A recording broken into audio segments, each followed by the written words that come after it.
यार I love you. Fuck you. हाँ वो भी कर लेंगे, पहले फॉर्मेलिटी तो करने दो।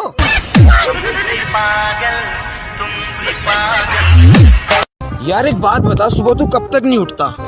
सुबह जब तक शरीर में हड्डियां 207 से 206 ना हो जाए।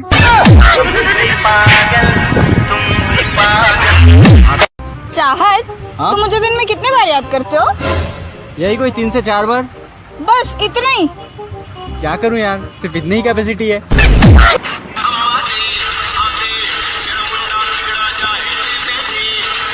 मैं बहुत सख्त हूँ और बहुत नरम भी, समझे?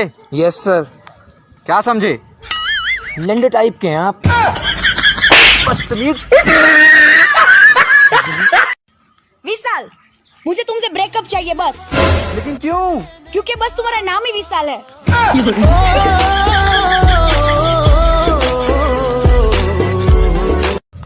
यार चाहत, तुम डॉक्टर हो ना?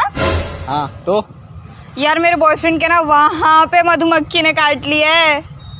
तू टेंशन मत ले, मैं दवाई लिख देता हूँ, तू ले लेना, ठीक है? ठीक है, तो दवाई दर्द की देना, सूजन रहने देना।